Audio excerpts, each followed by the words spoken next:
Coward is coming up next right here on FS1. Let's check in with Colin Coward. Hey, Colin, what is on your show? There will be no LeBron-MJ debate. It will be definitive here in about 2 months, 3 months, that LeBron and MJ are the two greatest players ever, and we're not even going to argue about it. And why tonight's game, Colts-Texans, is why there's going to be a bidding war for Tua. We'll explain coming up. Okay, time for our final topic of the day. The Texans do host the Colts tonight on Thursday Night Football in a battle for first place in the AFC South. Deshaun Watson is trying to bounce back from one of the worst games of his career against the Ravens, while Jacoby Brissett looks to continue his impressive season, stepping in for Andrew Luck. So, Shannon, who you got? Who wins tonight, Colts or Texans? I'm going to take the Texans. The Colts are banged up, Skip. No Marlon Mack, no Paris Campbell. T.Y. Hilton is questionable. He did go through the walkthrough, but we'll see how that with that calf. And so I'm rolling with D. Hopkins. D-Hop. I'm rolling with Deshaun Watson and D-Hop because I believe he'll bounce back. He's much better, way better, 1,000 times better than what he showed last week against the Baltimore Ravens, and I expect them to bounce back. Short week with no weapons. They're going to be limited. They don't have J.J. Watt, but they're still a pretty good team. I'm taking the Texans. You know, I hope you're right because I root for Deshaun. He was disaster last week. Bad. And so you would think at home he would make enough plays to beat a really game Indy team, because this team's pretty good. I know they're banged up, but that Jonathan Williams out of Arkansas, he had 116 last week against the Jaguars. And remember, this is the team that went to Kansas City on that Sunday night when you gave them no shot, and with Jacoby Brissett, they outplayed my homeboy. With that offensive line, Skip, that's the best offensive line in football. It is. They can, don't matter who you put back there, they put a lot of number one picks on that offensive line to protect the quarterback and to be able to run the football. But I just think at some point in time, Skip, you got to have weapons. And I think they're going to be undermanned this game. Yeah. You know what? I'm just going to go with the flyer. I'm going to go with Indy. There's something about them on a big stage. You going against your guy, Deshaun. I want him to win, but I'm telling you what my head says. You heard it here first. That is it for us. We'll be back tomorrow morning at 9:30 Eastern. Right now, Colin tells you why Deshaun Watson will clearly be the best QB on the field tonight. Sports app. I think it's going to rain, guys, so I'm bringing my rain gear to that one. Dak Prescott is having a career year and is now gaining some dark horse MVP consideration around the country. Even Bill Belichick is taking notice of the Cowboys QB, telling reporters that Prescott has looked, quote, super impressive this season while praising his accuracy, poise, and running ability. So, Shannon, are you buying this as genuine praise from Belichick, or is this coach speak? Skip, you know Coach Belichick is never going to give anybody bulletin board material. You know he's not going to do what Dougie P did. Say anything negative about a player, which Dougie P didn't do, but guarantee a victory. I'm sure, look, he's going to say everything he needs to say publicly. But I can assure you, behind closed doors, he's telling his team these guys can be had. Their quarterback is not nearly that good. You see this right here? This is what we're going to take advantage of. You know this is Coach speak. You've been around far too many. Now, you mentioned that Jimmy Johnson situation where he called a radio station and said, we're going to win the ball game. Oh, yeah. Where he wrote a check, his team had the cash.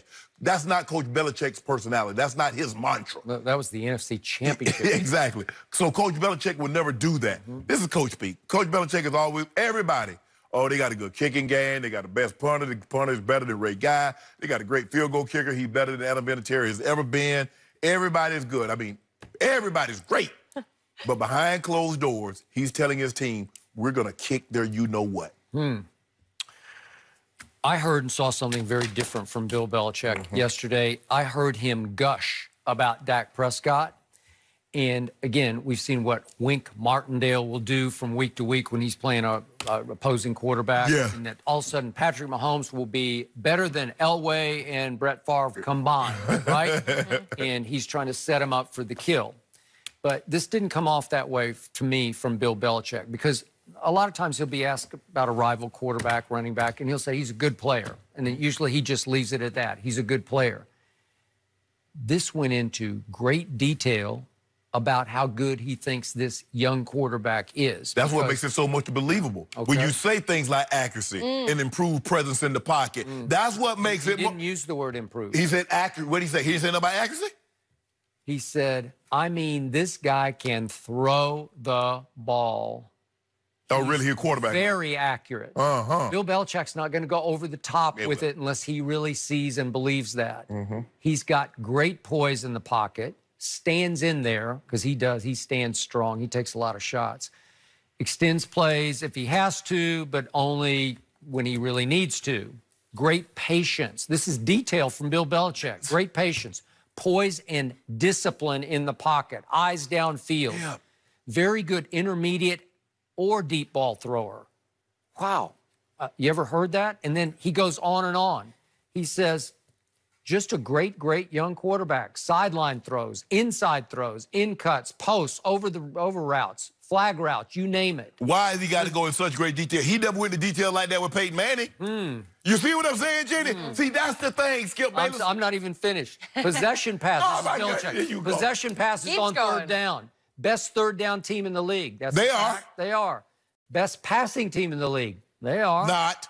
Most big plays in the league. This is Bill Belichick on Dak Prescott. Where do you want to start? Is his concluding line. Like, they do it all. Okay? Skip. I could have went to the stat sheet and found all that information. Oh, Dak QBR, Dak passing yards, Dak third downs, yada yada yada. Come on, Skip. No, yada yada yada. He said, wow. He said all that publicly. So let me ask you a question. When he closes that door and he's in the meeting room with his defense, what is he saying? Is he saying all of that? Is he heaping that kind of praise on Dak? It's a simple question. Yes. He's saying we have to lock this down because we're going to have issues if we don't do this, that, this, that. That's why I think Stephon Gilmore, he needs him to take Amari and try to take Amari out of the game or they're going to have problems. Let me tell you what happened. We played a game called the Super Bowl, and the NFC had beaten the AFC, if I'm not mistaken, 13 straight times in that game. And the Green Bay Packers was coming back in. They had just won the previous Super Bowl. They beat the New England Patriots in the Superdome. Well, they got us in Super Bowl 32 in San Diego. And Mike Shanahan went up there and said, Brett Favre, he was an MVP. The third time, the consecutive time, he had won that award, tied with Barry Sanders. This guy can make all the throws. He's an all-time great, might be the best quarterback that we've seen. You know what he said we got behind closed doors? He's a turnover machine, and we're going to kick their ass because he's going to turn the ball over. That's what he's saying. You think he's saying Dak Prescott is a turnover machine and we're going to kick his ass? I'm saying what he said to his team compared to what he told the reporters is entirely different. That's all I'm saying. Okay. Well, it is interesting that he's breaking down a quarterback that you just break down every Monday. You give him Fs. Skip. Recently, you've been giving him I've been giving him good grade. I gave him an A++, but you don't want to mention that. One off a Detroit game in which he should have gotten a B. It was almost too generous. We saw through it. Oh, so now you feel I'm being disingenuous, but the most disingenuous guy ever, see what he said. By the way, bottom line, I think Belichick was between the lines expressing a little regret because in that 2016 draft, he took Jacoby Brissett in the third round, 44 picks ahead of Dak Prescott in the fourth round. Oh, would he not like to have Dak Prescott? Well, hold on. Would Dak Prescott be playing now? So you saying that so you mean to tell me he had another opportunity to get off Tom Brady? You want that? Because you got mad at him when he tried to get rid of him for Jimmy G? I hadn't thought of it that way. Dak Prescott's going to be better than, or is better than Jimmy G. All I know is one guy got his team at #1 seed. Huh? Is that your guy? You mean the Jimmy G who threw 2 red zone picks? And threw for 424? And won it back? Against Arizona? Your guy got the same record as Jacoby Brissett. Your guy got the same record as Jacoby Brissett. Different guy coming up next to talk about. All right, will Deshaun Watson bounce back tonight following one of the worst games of his